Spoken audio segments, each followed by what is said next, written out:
الحمد لله رب العالمين والصلاة والسلام على سيد الأنبياء والمرسلين وعلى آله وأصحابه أجمعين أما بعد فأعوذ بالله من الشيطان الرجيم بسم الله الرحمن الرحيم ولو أنهم إذ ظلموا أنفسهم جاءوك فاستغفروا الله واستغفر لهم الرسول لوجدوا الله توابا رحيما آمنت بالله صدق الله مولانا العظيم إن الله وملائكته يصلون على النبي يا أيها الذين آمنوا صلوا عليه وسلموا تسليما الصلاة والسلام عليك يا سيدي يا رسول الله وعلى آلك وأصحابك يا سيدي يا حبيب الله الصلاة والسلام عليك يا سيدي يا رحمة للعالمين وعلى آلك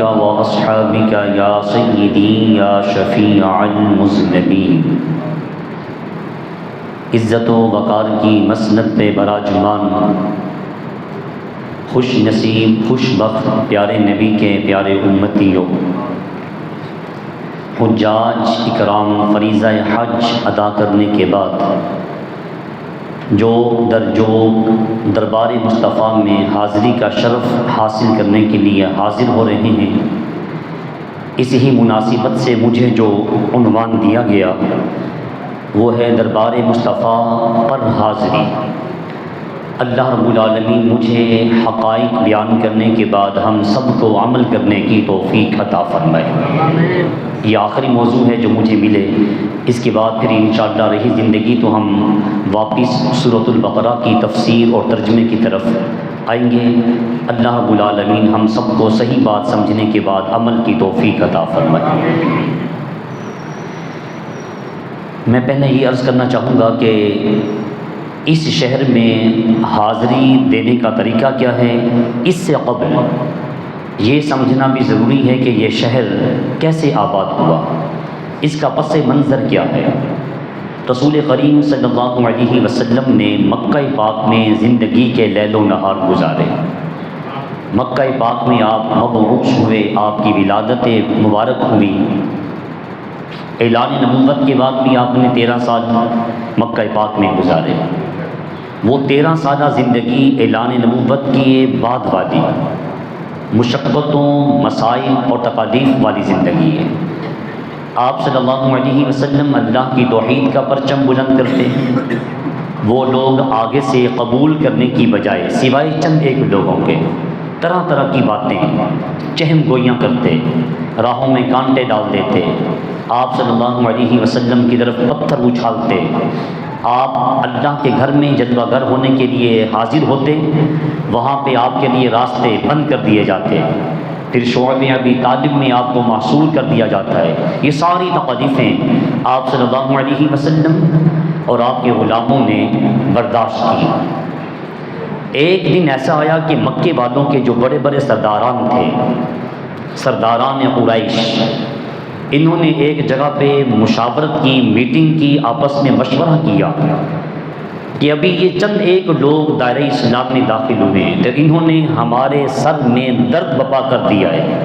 آہستہ آہستہ تعداد بڑھتی چلی جا رہی ہے. اگر ہم نے رسول کریم صلی اللہ علیہ وسلم کا کوئی سد باب نہ کیا، ان کا کوئی بندوبست نہ کیا، تو اسلام کے ماننے والوں کی تعداد دن بدن بڑھتی چلی جائے گی. تو یہ ہمارے لیے بہت بڑا مسئلہ بنتا چلا جائے گا.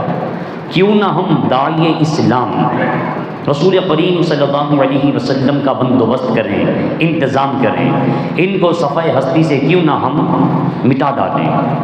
اس کے لیے انہوں نے بڑے بڑے لوگوں کا انتخاب کیا، جمع ہوئے. ابو جہل اس مشاورت میں، اس میٹنگ کا سرغنہ تھا. کسی نے کہا کہ آپ صلی اللہ علیہ وسلم کو اونٹ پہ باندھ کے عرب سے نکال دیا جائے، کسی نے کہا ایک کمرے میں بند کر دیا جائے اور کھانے پینا روک دیا جائے، کسی نے کہا کچھ کر دیا جائے، کسی نے کچھ مشورہ دیا۔ ابو جاہل کہنے لگا اس کے ساتھ شیطان ایک بزرگ کی شکل میں موجود تھا کہ تم ایسا کرو کہ یکے بار آپ صلی اللہ علیہ وسلم پہ حملہ کرو اور آپ کو قتل کر دو، کسی ایک فرد کا نام بھی نہیں آئے گا اور جو تم چاہتے ہو وہ کام بھی مکمل ہو جائے گا۔ اس بات پہ انہوں نے عمل کرتے ہوئے آپ صلی اللہ علیہ وسلم پہ حملہ کرنا چاہا۔ یہ لوگ ابھی میٹنگ کر رہے تھے، جبریل امین اللہ رب العالمین کے حکم سے دربار مصطفیٰ میں حاضر ہوتے ہیں۔ عرض گزار ہوئے آقا، یہ دشمنان اسلام، یہ آپ کے دشمن، آپ کے غلاموں کے دشمن آپ کو تکلیف دینا چاہتے ہیں، آپ کو مٹانا چاہتے ہیں۔ اس ہستی کو کیسے مٹایا جا سکتا ہے جس ہستی کی حفاظت رب ذوالجلال کرنے والا ہو؟ وہ شمع کیا بجھے جسے روشن خود خدا کرے؟ ہوا کیسے بجھا سکتی ہے اس چراغ کو، اس شمع کو جس کا وہ کہتے ہیں نا جلانے والا خود اللہ رب العالمین ہو، عرش کا مالک ہو، کعبے کا رب ہو۔ ساری دنیا مل کے تکلیف دینا چاہے تکلیف دے سکتی نہیں جب تک اللہ نہ چاہے۔ یہ قرآن کا فیصلہ ہے۔ ساری دنیا مل کر تمہیں کوئی فائدہ دینا چاہے، حدیث پاک میں ہے، ساری دنیا مل کے تمہیں کوئی نفع دینا چاہے، رب نہ چاہے نفع دے سکتی۔ ساری دنیا مل کے تمہیں کوئی نقصان، تمہارا کاروبار بند کرنا چاہے، تم پہ جادو کرنا چاہے، تمہارے کام میں رکاوٹ ڈالنا چاہے، اللہ نہ چاہے کوئی چاہ سکتا، کوئی تکلیف پہنچا سکتا؟ بس جس کا یہ ایمان ہو جائے وہ دنیا میں بھی کامیاب، آخرت میں بھی۔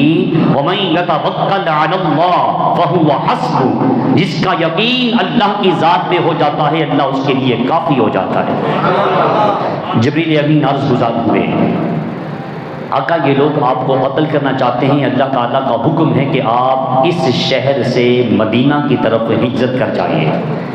مدینہ کا اس وقت نام تھا یثرب، اور یہ پورا شہر آباد تھا۔ یہاں سے کچھ لوگوں نے آ کے حضور علیہ السلام کے ہاتھ پہ بیعت کر لی تھی۔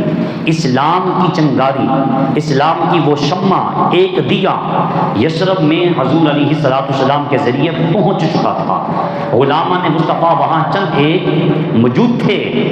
آپ صلی اللہ علیہ وسلم نے مولا علی شیر خدا کو بلایا، فرمانے لگے اے علی، یہ ایک میری چادر ہے اور یہ کچھ امانتیں یہ مکے والوں کی ہیں، یاد رکھیے گا یہ ان لوگوں کی تھیں جو آپ کی جان کے دشمن تھے، لیکن وہ مانتے تھے کہ نبی جو ہوتا ہے وہ امانت دار ہوتا ہے۔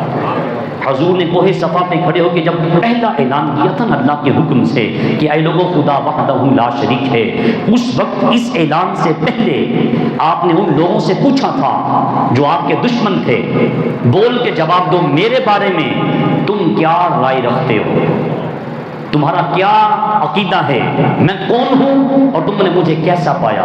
یا محمد انت صادق الامین، اے رسول اللہ آپ بات کے پکے اور وعدے کے سچے رسول ہیں۔ آج بھی یہ جملے آپ کو سنہری جادیوں کے اوپر لکھے ہوئے ملیں گے، محمد الرسول اللہ صادق الوعد الامین۔ یہ ترک جب سلطنت عثمانیہ تھی انہوں نے اس کے اوپر وہ لکھے ہوئے ہیں، باقی جعلی سبز ہے اس کے اوپر یہ سنہری الفاظ لکھے ہوئے ہیں کہ رسول کائنات صلی اللہ علیہ وسلم بات کے پکے اور وعدے کے سچے تھے۔ یہ وہ کہتے تھے اپنے بیٹوں پر، اپنی ازواج پر انہیں اتنا یقین نہیں تھا جتنا یقین کامل حضور صلی اللہ علیہ وسلم کی ذات پہ تھا۔ اپنا قیمتی ساز و سامان حضور کے پاس رکھتے، علی شیر خدا سے فرمانے لگے یہ میری چادر لے لو اور یہ کچھ امانتیں ہیں، مکے والوں کو واپس کر کے آنا اور یہ چادر میری اپنے اوپر لپیٹ کے سو جانا، دنیا کی کوئی طاقت تمہیں نقصان نہیں دے سکتی۔ اور آج کی رات اس تاریخ میں اس چارپائی کے اوپر اس کمرے کے اندر جو بھی سوئے گا لوگ اسے حضور علیہ السلام کی ذات سمجھ کے قتل کر دیں گے۔ علی شیر خدا کہتے ہیں نہ آج سے پہلے اتنی پرسکون نیند آئی نہ آج کے بعد آئی۔ کیوں؟ کہا تم نے حضور کے جملوں پہ غور نہیں کیا، علی واپس امانتیں کر کے تم مدینہ پاک آ جانا، واپس مدینہ پاک آ جانا، یہ جملہ بتا رہا ہے آج اسرائیل نہیں آ سکتا، اس لیے کہ رسول کائنات نے بتا دیا ہے۔ علی شیر خدا پھر امانتیں لٹا کے واپس مدینہ کچھ دنوں کے بعد روانہ ہوئے۔ امام الانبیاء صلی اللہ علیہ وسلم کو حکم تھا کہ جب یہ لوگ باہر گھر کا محاصرہ کر لیں، باہر آ جائیں، آپ نکلیں اپنے کمرے سے، ہاتھ میں مٹی کو لیں، ریت کے ذرے، مٹی کو آپ نے مٹھی میں لیا، وَجَعَلْنَا مِن بَيْنِ أَيْدِيهِمْ سَدًّا وَمِنْ خَلْفِهِمْ سَدًّا فَأَغْشَيْنَاهُمْ فَهُمْ لَا يُبْصِرُونَ۔ یہ کس سورت کی آیت ہے؟ سورہ یاسین۔ سب بولیں کس سورت کی آیت ہے؟ سورہ یاسین کی آیت۔ اس کو پڑھ کے آپ مٹی پہ دم کیجئے، پھونک ماریے اور پھر دشمنوں کی طرف اچھال دیجئے، اللہ دشمنوں کی آنکھیں اندھی فرما دے گا۔ کہ مفسرین نے یہاں لکھا ایک وظیفہ کا دشمن ہو، تمہیں اس سے ڈر ہو، خطرہ ہو، وہ تمہیں نقصان دینا چاہتا ہے، مٹی ہاتھ میں لو، ریت کو ہاتھ میں پکڑو، اسی آیت کو 3 بار تلاوت کرو یا 7 مرتبہ، مٹی کے اوپر دم کرو، اس کے گھر کی طرف اچھال دو، اللہ تمہارا خیال اس کے دل و دماغ سے اس آیت کی برکت سے نکال دے گا۔ حضور علیہ السلام نے اس آیت کو تلاوت کیا، اس پہ دم کیا، آپ نے ان کی طرف اچھالا، اللہ نے ان پہ نیند کو طاری کر دیا۔ حضور ان کے سامنے سے گزر رہے ہیں مگر وہ ختم نبوت کے تاج والے آقا کو دیکھ نہیں پا رہے۔ اللہ جسے رکھے اسے کوئی تکلیف دے سکتا نہیں۔ آپ صلی اللہ علیہ وسلم نکلے، سیدنا صدیق اکبر کو ساتھ لیا۔ اب تمام محدثین سیرت نگار لکھتے ہیں کہ آپ صلی اللہ علیہ وسلم نے ساتھ کتنا ساز و سامان دیا، بعض نے لکھا کہ کچھ نہیں دیا۔ بعد میں حضرت اسماء بنت صدیق اکبر یہ کچھ خوراک غار ہیرا تک لے کے جاتی رہی، کچھ نے کہا چند ایک کھجوریں تھیں، کچھ جو تھے اور کچھ پانی آپ نے ساتھ لیا، یہاں سے روانہ ہوئے۔ یہ آپ صلی اللہ علیہ وسلم کا اللہ کی ذات پہ بھروسہ، توکل علی اللہ، اللہ کی ذات پہ یقین کا ایمان والو، جو اللہ کی ذات پہ بھروسہ کرتا ہے نا، اللہ اسے کوئی نقصان ہونے نہیں دیتا۔ آپ صلی اللہ علیہ وسلم کے خطبے کے یہ الفاظ ہیں، جو یہ فار نکلواتے ہیں، یہ طوطے سے فار نکلوا لو، یہ چڑیا سے نکلوا لو، یہ کبوتر سے نکلوا لو، یہ فلاں پیر کے پاس چلے جاؤ، وہ فار نکلواتے ہیں۔ کہا کتنا تمہارا یقین کمزور ہو چکا ہے، طوطا پرندہ ہے، اس کو انہوں نے ٹریننگ دی ہے، تم اس سے جا کے اپنی قسمت کا حال پوچھنے جا رہے ہو، تمہاری کتنی مت ماری ہوئی ہے۔ کہا ایمان والو یہ فال سے بچنا ہے، یہ جو آج کل جھوٹے استخارے، جی ہم ایسے کر کے آپ کو بتا دیتے ہیں، اس تہمات سے، ان فالوں سے کہا جو بچتا ہے، اللہ کی ذات پہ بھروسہ، اللہ کی ذات پہ توکل کرتا ہے، رب فرماتے ہیں کہ میں اس کو وہاں سے رزق عطا کر دیتا ہوں جہاں سے اسے گمان بھی نہیں ہوتا، اس کی سوچ میں، اس کے خیال میں بات نہیں ہوتی۔ اللہ خیر الرازقین، اللہ تعالیٰ بہترین رزق دینے والا ہے۔ آپ صلی اللہ علیہ وسلم فرماتے ہیں میں نے اپنی اس امت کو نا ایک میدان میں دیکھا، یہ کسی اور حدیث کا مفہوم عرض کر رہا ہوں، یہ کسی اور موقع پہ آپ نے ارشاد فرمایا کہ میں نے اپنی امت کو دیکھا، کثیر تعداد میں میدان میں موجود ہیں، میں خوش ہوا۔ اللہ رب العالمین نے کہا میرے محبوب آپ بہت خوش ہو رہے ہو؟ میں نے عرض کی جی رب ذوالجلال مجھے خوشی ہو رہی ہے۔ کہا میرے محبوب میں ایک اور بات تجھے بتاتا ہوں، تو اس سے بھی زیادہ خوشی محسوس کرے گا۔ عرض کی جی رب ذوالجلال۔ کہا میرے محبوب یہ جو تو اپنی امت کو دیکھ رہا ہے نا، ان میں سے 70,000 لوگوں کو بغیر حساب کے جنت میں داخل کر دوں گا۔ حضرت عکاشہ رضی اللہ تعالیٰ عنہ کھڑے ہوئے، عرض کی یا رسول اللہ وہ جو 70,000 لوگ ہیں نا، آپ دعا فرما دیں اللہ مجھے بھی اس میں شامل فرما دے۔ کہا عکاشہ اللہ نے تجھے بھی ان 70,000 لوگوں میں شامل کر لیا۔ ایک اور صحابی اٹھے، عرض کی آقا میرے لیے دعا فرما دیں۔ کہا نہیں، عکاشہ نمبر لے کے آئے، عکاشہ بازی لے کے آئے۔ یہاں پہ آپ نے ارشاد فرمایا، کہا اے لوگوں جو اللہ کی ذات پہ بھروسہ کرتا ہے، اللہ پہ توکل کرتا ہے، اللہ کی ذات کو اپنا سب کچھ مان لیتا ہے، اللہ اسے ایسے رزق عطا فرماتا ہے جیسے پرندوں کو عطا کرتا ہے۔ کہا پرندے صبح بھوکے نکلتے ہیں، رات کو پیٹ بھر کے آ جاتے ہیں، انہیں نہیں خبر کہ ان کا رزق کہاں کہاں ہے۔ کہا ایمان والو، جو اللہ کی ذات پہ یقین رکھتا ہے اللہ اس کو وہاں سے عطا کرتا ہے جہاں سے اس کی سوچ بھی نہیں ہوتی، اس کا گمان بھی نہیں ہوتا، وہ خیال بھی نہیں کر سکتا۔ لیکن اس کے لیے قانون ہے محنت۔ ایسا نہیں کہ ہاتھ پہ ہاتھ باندھ کے بندہ بیٹھا رہے کہے اللہ کی ذات پہ بھروسہ ہے، نہیں، یہ کم عقلی ہے، یہ کمزوری ہے، یہ اس کا ایمان کمزور ہے۔ کہاں محنت کر، مالی کا کام ہے زمین کو زرخیز کر دینا، بیج کو ڈال دینا، زمین کے اوپر سہاگا چلا دینا، پانی لگا دینا، اب بھی اسے اپنی محنت پہ مان نہیں، یقین اللہ کی ذات پر، بھروسہ کس پر؟ اللہ کی ذات پر۔ اب اس نے سب کچھ کر دیا ہے، اپنی محنت پہ یقین نہ کرے۔ رب ذوالجلال تیرے حکم کے مطابق میں نے اپنی محنت میں کسر نہیں چھوڑی، اپنا کام ایمانداری سے کیا ہے۔ رب فرماتا ہے پھر میں اس کو وہاں سے عطا کرتا ہوں جہاں اس کا گمان بھی نہیں ہوتا۔ آپ صلی اللہ علیہ وسلم نے کچھ ساز و سامان ساتھ دیا، بعض نے کہا کچھ نہیں لیا۔ یہاں سے آپ نکلے، سیدنا صدیق اکبر ساتھ ہیں، جو دشمنان اسلام تھے ان کی آنکھیں کھلی، حضور دکھائی نہیں دیے، بستر پہ آن کے دیکھا، مولا علی شیر خدا رضی اللہ تعالیٰ عنہ اپنی آنکھیں ملتے ہوئے اٹھ کے بیٹھے ہیں۔ کدھر گئے رسول اللہ؟ کہا تمہاری آنکھوں کے سامنے سے تو گزر گئے، ہمیں دکھائی نہیں دیا۔ کہا کیسے دکھائی دیتے؟ ان کی حفاظت اللہ خود فرما رہا ہے۔ آپ صلی اللہ علیہ وسلم وہاں سے نکلے۔ مختصر یہ ہے، مدینہ پاک سے پہلے ایک وادی آتی ہے، اسے کہتے ہیں وادی قبا۔ وہاں پہ آپ نے 11 دن قیام کیا، یہاں پہ ایک مسجد بنائی، جو حضرات حج پہ گئے، عمرے پہ گئے، انہوں نے اس مسجد کو دیکھا ہے، اور آپ نے اس مسجد کی تعمیر خود اپنے ید اللہ والے ہاتھوں سے اس کی بنیاد رکھی۔ اب بنیاد حضور رکھ رہے ہیں، صحابہ ساتھ اینٹیں اٹھا اٹھا کے دے رہے ہیں۔ یہیں پہ مولا علی شیر خدا کی آنکھ کے ملاقات ہوتی، آپ بھی شامل ہوئے۔ قبا مسجد تعمیر ہوئی، اب اس مسجد کو رسول اللہ نے بنایا، بنانے کے بعد اس کی فضیلت کو خود بیان کیا، کہا جو میرا امتی قیامت تک آئے گا یہاں آ کے 2 نفل ادا کرے گا، نفل کا ثواب اللہ عمرے کا عطا فرمائے گا۔ 2 نفل ثواب، ایک عمرے کا، جو سبحان اللہ کہہ رہے ہیں اللہ تعالیٰ اپنی جاگتی آنکھوں سے وہاں جانا بھی نصیب کرے، نفل پڑھنا بھی نصیب فرمائے۔ رسول کائنات نے وہاں 11 دن قیام کیا، اللہ کا حکم ہوا، وہاں سے آپ روانہ ہوئے، اونٹنی پہ آپ سوار تھے۔ یہاں سے جب نکلے نا، ربیع الاول کا ماہ مبارک تھا، یہاں سے آپ چلے تو آگے ایک قبیلہ آتا ہے، قبیلہ بنی سالم۔ یہاں پہ جب آپ پہنچتے تو جمعہ کا دن تھا، جمعے کی نماز کا وقت ہوا، آپ نے یہاں پہ پہلا جمعۃ المبارک ادا فرمایا۔ وہاں سے پھر آپ آگے نکلے۔ مدینہ والے روزانہ آ کے کھڑے ہوتے تھے، مدینہ میں حضور کے غلام موجود تھے، وہ بتاتے تھے کہ یہاں سرکار نے آنا ہے، یہاں سرکار نے آنا ہے، سرکار کی یہاں جلوہ گری ہونا ہے، اور یہ شہر یثرب موسیٰ علیہ السلام کے زمانے سے آباد ہے۔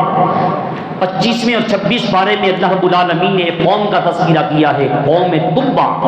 یہ ایک بادشاہ تھا، اس بادشاہ کے جو دور کے انبیاء تھے حضور علیہ السلام کے بارے میں بتایا کرتے تھے۔ یہ بادشاہ تبع اپنی قوم کے علماء سے آخر الزمان نبی کی پیشن گوئی سنتا تھا، حضور کی محبت اس کے دل میں گھر کر گئی، حضور کا پیار، حضور کی الفت۔ علامہ ڈاکٹر محمد اقبال کہتے ہیں لوگوں حضور سے محبت کرو، اگر حضور کا پیار نہ ملے نا اللہ سے مانگو، اللہ مدینے والے آقا کی محبت عطا فرمائے۔ یہ وہ راگ ہے، یہ وہ ترانہ ہے جو ہر ساز پہ گایا یہ مقدر والوں کو ملا کرتا ہے۔ علامہ اقبال رحمۃ اللہ تعالیٰ علیہ حضور سے بڑی محبت کرتے تھے، کہا اقبال تو مدینے پاک کیوں نہیں جاتا، تیرے پاس ساز و سامان بھی ہے، تو ایک نامور شخصیت ہے۔ اس نے کہا میں کس منہ سے در مصطفیٰ پہ جاؤں، اگر مجھے در مصطفیٰ پہ جانا نصیب ہو بھی جائے نا میں اس طرح جانا پسند کروں گا، میرے جسم کو چکی کے اندر رکھ کے پیس ڈالا جائے، ان ذروں کو ان راہوں پہ ڈال دیا جائے جو راستے مدینہ کی طرف جاتے ہیں، لوگ ان راستوں کے اوپر سے گزریں، اس شاکان مصطفیٰ رسول اللہ کے غلام ان راستوں سے جب گزر کے دربار مصطفیٰ میں جانے لگے، میں ان غلاموں کی جوتیوں کی تلووں کے ساتھ چمٹ کے حضور کے در پہ جانا پسند کروں گا۔ یہ اپنے اپنے عشق، اپنے اپنے محبت کی بات ہے۔ امام مالک نے ساری زندگی مدینہ پاک میں حضور کے وہ جو کمرہ ہے نا، حجرہ مبارک، اس کی دیوار کے ساتھ اپنے پہلو کو لگا کے حضور کی حدیث پڑھائی ہے مدینہ پاک میں۔ لیکن آپ نے ساری زندگی بول و براز جو انسان کی طبعی طبیعت میں ہے، حاجت، وہ آپ کبھی مدینہ پاک میں نہیں کرتے تھے، مدینہ پاک سے باہر نکلتے تھے۔ ایک آپ نے شیڈول بنایا ہوا تھا، اور ایک قدم مدینہ کی حدود میں رکھتے تھے، دوسرا قدم مدینہ کے حرم سے باہر رکھتے تھے۔ یہ کیا کرتے ہو؟ کہا میں مدینہ سے باہر مرنا نہیں چاہتا، کیونکہ مجھے رسول کے شہر سے محبت ہے۔ اور حضور نے کہا کہ لوگوں، مدینہ میں مرنا پسند کرنا اس لیے جو مدینہ میں مر جاتا ہے اللہ بغیر حساب کے جنت عطا کر دیتا ہے۔ حضور نبی کریم صلی اللہ علیہ وسلم کا جو یہ شہر ہے، وہ جو طبہ بادشاہ تھا، اس کے دل میں حضور کا عشق، حضور کی محبت پیدا ہو گئی۔ اس نے پھر اپنی اولاد کو نصیحت کی کہ یہ ایک جگہ، ایک مکان ہے، یہ میں آخری نبی کے لیے وقف کر رہا ہوں۔ بولیے سبحان اللہ۔ اللہ رسول کی محبت کس کس کے دل میں داخل کر دیتا ہے۔ اللہ نے اس قوم کا تذکرہ 25ویں پارے میں کیا، پھر دوبارہ 26ویں پارے میں کیا ہے قوم طبہ کا۔ یہ بادشاہ وقف کر گیا، اپنی اولاد کو ایک چٹھی، ایک خط حضور کے نام لکھ کر دے گیا۔ وصیت کیا تھی؟ کہ آقا میں آپ سے پیار کرتا ہوں، مجھے آپ سے عشق ہے، مجھے آپ سے محبت ہے، مجھے آپ سے الفت ہے۔ اس محبت کی وجہ سے، اس پیار کی بنیاد پر یہ میں اپنا گھر، یہ اپنی جگہ آپ کے نام وقف کر کے جا رہا ہوں۔ جب یہ خط، یہ چٹھی، یہ رکا آپ کو میری طرف سے ملے، آقا ہاتھ اٹھا کے میری مغفرت کی دعا فرما دیجیے گا، اور دعا فرما دیجیے گا اللہ میری نسل کو آپ کا غلام بنائے۔ اب آگے چل کے دیکھیے گا اللہ نے طبہ کی دعا کیسے قبول فرمائی۔ حضور مدینہ پاک میں داخل ہوئے، ربیع الاول کا ماہ مبارک، اور مدینہ کے لوگ مدینہ شہر سے باہر نکلتے، جو راستہ مدینہ کی طرف آتا اس راستے میں آ کے کھڑے ہوتے، اور دوربینیں اپنے زمانے کی جدید لگا لگا کے حضور کی راہوں کا دیدار کیا کرتے تھے۔ بس وہ انتظار کی گھڑیاں ختم ہوئیں، حضور صلی اللہ علیہ وسلم ان راہوں سے مدینہ پاک میں داخل ہوئے۔ اس کا نام بولیے کیا تھا؟ یثرب۔ جب حضور آگے نا تو آپ نے کہا اب اس کو یثرب نہیں بولنا، اب اس کو کہنا ہے مدینہ الرسول۔ عربی میں مدینہ کا مطلب ہے شہر۔ جی شہر کو عربی میں کیا کہتے ہیں؟ جی مدینے والوں، شہر کو عربی میں کیا کہتے ہیں؟ مدینہ۔ ایک اور ملک ہے، اگر ہم اس نام کو اس نام کے اوپر اس سانچے میں لے کے آئے نا، دونوں شہروں کا ایک ہی نام بنتا ہے۔ جی بولیے اس کا نام کیا ہے؟ پاکستان۔ جی کیا نام ہے؟ پاکستان کا مطلب کیا؟ جی پاکستان میں رہنے والوں، لا الہ پڑھنے والوں پکارو، پاکستان کا مطلب کیا؟ مدینہ پاک، اس کا مطلب ہے پاک لوگوں کے رہنے کی جگہ، پاک لوگوں کے رہنے کا شہر۔ اور پاکستان یہ فارسی جملہ ہے، اس کا مطلب ہے پاک لوگوں کے رہنے کی جگہ۔ مدینہ پاک، پاک لوگوں کے رہنے کا شہر، پاکستان پاک لوگوں کے رہنے کا شہر۔ وہ بھی پاک ہے، یہ پاک جگہ سے محبت کرنے والے بھی پاک ہیں۔ آپ صلی اللہ علیہ وسلم داخل ہوئے، لوگوں نے کہا آقا مرحبا، اہلا و سہلا مرحبا۔ ایک مشہور نعت ہے، طلع البدر علینا، اے لوگوں پہاڑ کے پیچھے سے ہمارے اوپر چودھویں کا چاند طلوع ہو چکا ہے، اللہ نے ہم پہ کرم کیا ہے، اب قیامت تک اس محبوب کی بات کو ماننا ہم پہ فرض اور لازم ہے۔ طلع البدر علینا من ثنیۃ الوداع وجب الشکر علینا ما دعا للہ داعی۔ جب تک اللہ کی طرف بلانے والا موجود رہے گا، اس محبوب کا شکریہ ادا کرنا ہم پر لازم اور فرض رہے گا۔ آقا آپ ہمارے گھر تشریف لائیں، پروٹوکول میرے آقا صلی اللہ علیہ وسلم کا، مکے والے پتھر مار رہے ہیں، راہوں میں کانٹے بچھا رہے ہیں، میرا محبوب یہ آپ کی عزت، آپ کی قدر کو نہیں سمجھتے، آپ یثرب کی طرف آئیے۔ یہ لوگ اپنی آنکھیں، اپنی پلکیں، اپنا دل آپ کی راہوں میں بچھائے بیٹھے ہیں، حضور ہمارے گھر آئیے، حضور ہمارے گھر آئیے. اب اللہ کا حکم آیا, میرے محبوب کسی کی دعوت کو قبول نہیں فرمانا. ہم نے آپ کی اونٹنی سواری کو حکم دے دیا ہے, یہ آپ کے مسکن کو, آپ کی رہائش گاہ کو پہچانتی ہے. حضور جس اونٹنی پہ سوار تھے کہا میرا راہ چھوڑ دو, لوگوں پیچھے ہٹ جاؤ. چودھریوں, مدینے کے بڑے بڑے امراء, رؤساء, بڑے بڑے لوگوں پیچھے ہٹو. اب حضور نے کس کا انتخاب کیا؟ اللہ کے حکم سے. سواری چلتی چلتی وہاں رکتی ہے جہاں ابو ایوب انصاری کا گھر آتا ہے. اور ابو ایوب انصاری رضی اللہ تعالیٰ عنہ کی تاریخ پڑھے نا, یہ اسی تبا بادشاہ کی نسل میں سے ہیں. اور یہ جگہ تبا بادشاہ نے وقف کی ہوئی تھی. اور حضور کی سواری کو اللہ نے حکم دیا, تو نے اس گھر کے آگے جب آنا ہے حضور کے سامنے اپنے گھٹنے زمین پہ ٹیک دینا ہے. حضور اس گھر کے سامنے پہنچے. ابو ایوب انصاری کہتے ہیں باقی لوگ باہر تھے, میں کمرے میں بیٹھ کے اللہ کی بارگاہ میں عرض کر رہا تھا رب ذوالجلال, امراء ہیں, رؤساء ہیں, بڑے بڑے امیر لوگ حضور کو دعوت دے رہے ہیں, میں غریب کہاں حضور کو دعوت دے سکتا ہوں. بس وہ جھڑیاں جو میری آنکھوں سے نکل رہی تھیں اللہ کی بارگاہ میں ایسی قبولیت کا درجہ اختیار کر جاتی ہیں. آقا نے امراء کو ٹھکرا دیا, رؤساء کو ٹھکرا دیا, ابو ایوب انصاری غریب کو اپنے سینے سے لگا دیا. سواری میرے گھر کے سامنے رکی. آپ صلی اللہ علیہ وسلم سواری سے نیچے اترے. کہا یہ کس کا گھر ہے؟ آقا یہ آپ ہی کا گھر ہے, یہ آپ ہی کا گھر ہے. آپ گھر میں دل مگر ہوئے. 2 بلائی منزلیں تھیں, 2 منزلہ گھر تھا. کہا جی آپ کے لیے اوپر بھی حاضر ہے نیچے بھی حاضر ہے. کہا نہیں, مہمانداری لگی رہے گی, اگر میں اوپر رہا لوگ یہاں سے گزر کے اوپر آئیں گے. ابو ایوب انصاری تو تیری فیملی ڈسٹرب ہوگی, پریشان ہوں گے, لہٰذا میں نیچے والی منزل کو پسند کروں گا. آپ نے وہاں 11 مہینے قیام کیا. اس شہر کی آباد کاری کا یہ پس منظر ہے. وہ بادشاہ اس کو آباد کر گیا تھا. جب حضور یہاں پہ آئے نا, اس نسل میں سے یہاں 3 قبائل آباد تھے, بنو قینقاع, بنو نذیر, بنو قریظہ. یہ خیبر کے یہود, مدینہ پاک کے یہود, یہ تینوں قبائل یہاں پہ آباد تھے جنہوں نے حضور کے ساتھ پھر دغا بازی کی. پھر ان کو مدینہ پاک سے نکالا گیا. خیبر کے قلعے کے لوگوں کو سیدنا فاروق اعظم نے وہاں سے نکالا. یہ سب یہود تھے اور موسیٰ علیہ السلام کے ساتھ یہ حج کر کے واپس آ رہے تھے. جب اس شہر سے گزرے تو ان کے علماء نے بتایا جو یہ زمین ہے نا, اس کے ذرے بتا رہے ہیں یہاں پہ آخر الزمان نبی کی جلوہ گری ہوگی. آخر الزمان نبی آئیں گے. مفسرین نے یہ 25ویں پارے کی جو سورہ ہے نا, اس میں جو تبا بادشاہ کا ذکر ہے اس کے نیچے یہ ساری باتیں لکھی ہیں کہ وہ قوم یہاں پہ آ کے آباد ہوئی. جب ان کو پتہ چلا آخر الزمان نبی صلی اللہ علیہ وسلم نے یہاں پہ آنا ہے, یہاں پہ آپ کی تشریف آوری ہونا ہے, یہاں آپ کی جلوہ گری ہونا ہے, تو انہوں نے موسیٰ علیہ السلام سے اجازت لی. آپ اجازت دیں تو ہم یہاں پہ کچھ لوگ اس شہر کو آباد نہ کریں. نیت کیا ہے؟ اس ارادے سے کہ یہاں ہم آباد ہوں, ہماری نسل در نسل یہاں پہ آباد رہے. وہ نبی جب آئیں تو یہ ہماری نسل ان پہ ایمان لے آئے. اللہ کو کچھ اور ہی منظور تھا. یہ بنو قینقاع, بنو نذیر, بنو قریظہ, یہ تینوں یہود تھے.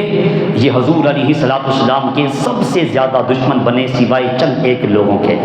انہی لوگوں میں سے حضرت عبداللہ بن سلام تھے.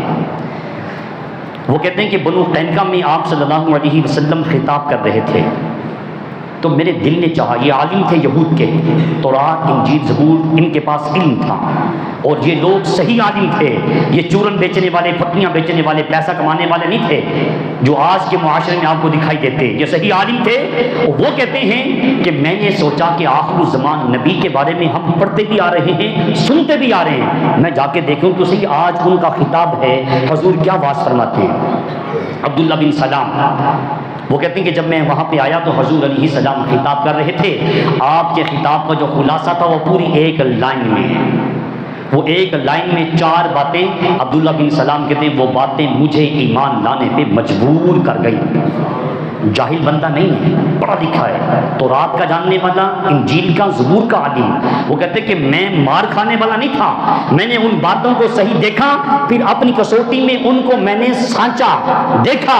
جب میں نے بال کی کھال اتاری میرے دل نے کہا یہ کوئی عام بندہ نہیں ہے, یہ آخر الزمان نبی محمد رسول اللہ. اب وہ جملے کیا تھے؟ آپ یہی سمجھے گا جو آپ نے شہر مدینہ کی آباد کاری کا پس منظر سنا نا، یہ کیسے آباد ہوا، اس کا خلاصہ کلام ہے یہ۔ اگر آپ یہ 4 باتیں پلے باندھ کے لے گئے نا، آپ کی محنت بھی ٹھکانے، میرا بولنا بھی ٹھکانے لگا۔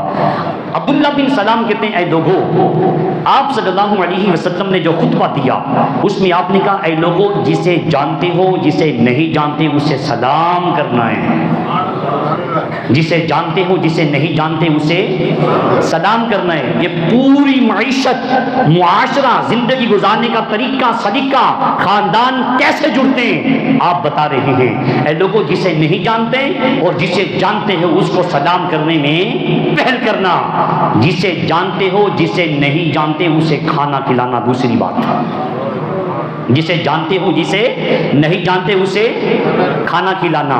کہا اگر ایک بندے کے پاس ایک کا کھانا ہے نا، ان کو چاہیے کہ اپنے ساتھ کسی کو بٹھا دے، وہ ایک کا کھانا اللہ تعالیٰ ایسی برکت ڈالے گا 2 پہ کافی ہو جائے گا۔ اگر 2 کا کھانا ہے، کہا تیسرے کو شامل کر لو، چوتھے کو شامل کر لو۔ وہ جو تم اپنی اللہ کی مخلوق سے ہمدردی محبت کرتے ہوئے شامل کر رہے ہو نا، اس نیکی کی برکت سے اللہ اس میں ایسی برکت ڈالے گا 4 لوگ کھا لیں گے، کھانا ختم نہیں ہوگا۔ کہا جسے جانتے ہو جسے نہیں جانتے اسے کھانا کھلانا ہے۔ عبداللہ بن سلام کہتے ہیں کہ میرے جسم کے بال کھڑے ہونا شروع ہوئے۔ اب تیسری بات آپ نے ارشاد فرمائی، اے لوگوں، اپنے رشتہ داروں کے ساتھ بہترین تعلق قائم کرنا ہے، اپنے رشتہ داروں کے ساتھ اچھا برتاؤ، اپنے رشتہ داروں کے ساتھ اچھا سلوک، قطع تعلق ہی نہیں کرنا۔ اگر کوئی تم سے ٹوٹے تم نے اس سے جوڑنا ہے، اگر تمہیں کوئی برا بھلا کہے اس کو دل میں نہیں رکھنا، اللہ رسول کی رضا کے لیے اس بات کو دل سے نکالنا ہے، تم نے اس کے ساتھ اپنا تعلق جوڑنا ہے، اللہ کی ذات تم سے اپنا تعلق جوڑ لے گی۔ جی بولیے کتنی باتیں ہو گئی؟ 3 باتیں۔ چوتھی بات آپ نے کہا رات کو دنیا والے سو رہے ہوں، رات کو جب دنیا سو رہی ہو، عرش کا مالک پہلے آسمان پہ اپنی رحمت کو نازل کرتا ہے۔ اللہ جسم سے پاک ہے، اللہ ہاتھوں سے پاک ہے، لیکن قرآن مجید کہتا ہے ید اللہ، اللہ کا ہاتھ ہے۔ وہ جس موقع پہ کہا گیا وہاں رسول کائنات کی طرف نسبت ہے۔ حضور نے اپنے ہاتھ سے کنکریاں پھینکی تھی، کہا محبوب اے ہاتھ تو ہاڈا نہیں ساڈا ہے، اللہ ہاتھ سے پاک ہے، لیکن یہ بات کہہ کے اللہ تعالیٰ اپنے محبوب سے اپنی محبت کا اظہار یوں فرماتا ہے۔ تو اللہ رب العالمین اپنی رحمت کو لے کے پہلے آسمان پہ جلوہ گر ہوتا ہے، دنیا سو رہی ہوتی ہے۔ ایمان والو، اس وقت اللہ کی بارگاہ میں حاضر ہو جانا، نماز پڑھنا، جو ان 4 باتوں پہ عمل کرے گا اللہ تعالیٰ بغیر حساب کے اسے جنت عطا فرما دے گا۔ یہ 4 باتیں آپ نے دہرانا ہے، جسے جانتے ہو جسے نہیں جانتے اسے، اور ایک دوسرے کو کھانا کھلانا ہے، رشتہ داروں کے ساتھ۔ رشتہ داروں میں سب سے جو قریبی رشتہ ہے نا بہن بھائی کا ہے، جائیداد کی وجہ سے، ایک ٹکڑا زمین کی وجہ سے اپنے بھائی سے آگ نہیں ہونا، اس کے تعلق نہیں توڑنا۔ تمہارا کام ہے اس کی طرف سلام بھیجتے رہنا، اس کی طرف پہل کرتے رہنا، وہ صلح کرے نہ کرے تمہارے نامہ اعمال میں لکھا جائے گا حضور کے حکم پہ اس امتی نے عمل کیا، اس نے اپنے رشتہ داروں کے ساتھ تعلق کو بہتر کیا، اپنے رشتہ داروں کے ساتھ اچھا سلوک۔ رات کو آنکھ کھل جائے تو کہا 2 نفل تہجد کی ادا کر کے اللہ سے مانگنا، حضور کیا ملے گا؟ کہا اللہ تعالیٰ آسانی کے ساتھ تمہیں جنت عطا فرما دے گا۔ اب عشاء کی جب ہم نماز پڑھتے ہیں 3 وتروں کے بعد کتنی رکعتیں پڑھی جاتی ہیں؟ 2، وہ نفل ہوتے ہیں نا۔ آپ صلی اللہ علیہ وسلم کی روٹین تھی، وہ نفل آپ کبھی کبھی بیٹھ کے بھی ادا فرماتے۔ سرکار یہ نفل کیوں پڑھتے ہیں؟ کہا میں اس لیے پڑھتا ہوں، اپنی امت کے لیے راستہ سیدھا کر رہا ہوں، جو عشاء کے آخری 2 نفل پڑھ لے گا تہجد میں اس کی آنکھ نہ بھی کھلے اللہ تہجد کا ثواب عطا فرمائے گا۔ یہ سرکار کی امت سے محبت پیار نہیں تو اور کیا ہے۔ آقا صلی اللہ علیہ وسلم امت سے پیار کرتے ہیں۔ امتی تجھے بھی چاہیے تو ہر معاملے میں اپنے رسول کی سنت، رسول کا طریقہ، رسول کی ادا دیکھ۔ اس طرح یہ شہر مدینہ آباد ہوا، حضور وہاں قیام پذیر ہوئے، سب نے ایک میدان تھا چٹیل، لوگ وہاں پہ قربانی کا گوشت خشک کرتے تھے۔ ہم قربانی کا گوشت کس میں سیو کرتے ہیں؟ ابھی پڑھا ہے کہ آپ نے سارا کھا پی لیا کہ محرم میں آپ لوگ اس کی خیرات کریں گے. کہتے ہیں جی یہ قربانی کا گوشت جو ہم نے سیو کیا ہے یہ محرم سے پہلے ختم کرنا چاہیے، محرم میں کھانا جائز نہیں ہے. عالم صاحب بڑے سیانے تھے، انہوں نے کہا نہیں، اگلے سال قربانی تک کھانا بھی جائز ہے، کیونکہ تمہیں سال میں ایک مرتبہ تو ملتا ہے، اور جن کو سال میں روزانہ ملتا ہے انہیں چاہیے یہ گوشت اللہ کی راہ میں خیرات کریں، اللہ پورا سال تازہ کھانا نصیب فرما دے گا. یہاں پہ گوشت قربانی کا خشک کیا کرتے تھے ایام تشریق، ان کو اس لیے کہتے ہیں کہ خشک کرنے والے ایام، یہ گوشت خشک کیا جاتا تھا. یہ جگہ کس کی ہے؟ آقا جو دو یتیم بچے ہیں سہل اور سہیل، یہ ان کی جگہ ہے، بلایا گیا. ہمارا دل یہ چاہتا ہے اس جگہ کو اللہ کا گھر بنا دیا جائے. آقا ہم بھی آپ کے نوکر، جگہ بھی آپ کی خدمت میں حاضر. کہا میں مدینے والا آقا ہوں، میں آخر الزمان پیغمبر ہوں، میں لوگوں کے حق کھانے نہیں آیا، لوگوں کو حق دلانے کے لیے آیا. ہم اس پہ مسجد بنانا چاہتے ہیں. یہ پہلی مدینہ پاک کی مسجد، اس کا نام مسجد نبوی، وہ مسجد جس کا نام رسول اللہ کے نام پر ہو. وہاں سجدہ بندہ اللہ کے دربار میں کرے. کہا ایک نماز کا ثواب 50,000 نمازوں کا عطا کریں گے. کیوں؟ کہا اس جگہ کی نسبت ہمارے محبوب کے ساتھ ہے، ہمارے رسول کے ساتھ ہے. رسول کے ساتھ جس چیز کی نسبت ہو جائے اللہ مقام بڑھا دیتا ہے. اور جس دربار کے ساتھ صدیق اکبر فاروق اعظم سو رہے ہیں، صحابہ میں ان صحابہ کا مقام اللہ کیسے نہیں بڑھائے گا. کریم آقا صلی اللہ علیہ وسلم نے بھی اس جگہ کو خریدا. سیدنا صدیق اکبر نے اس کی رقم ادا کی. حضور نے اپنے ہاتھ سے پتھر لیا. کیا منظر ہوگا، فرشتے دعائیں کر رہے ہیں رب ذوالجلال کیا تو نے محبوب بنایا ہے، اور امت کو کیا عظیم محبوب عطا کیا ہے. وہ امت کتنی نرالی ہے جس امت کے لیے موسیٰ علیہ السلام کہتے تھے اے امت سانو عطا فرما دے. کہا نہیں، اے امت ساڈے محبوب دی امت ہے. کریم آقا نے ید اللہ والے، اللہ اکبر، جاگیے. رہی زندگی تو یہیں سے اپنی گفتگو کا آغاز کریں گے. وما علینا الا البلاغ، سنت ادا فرما دیں.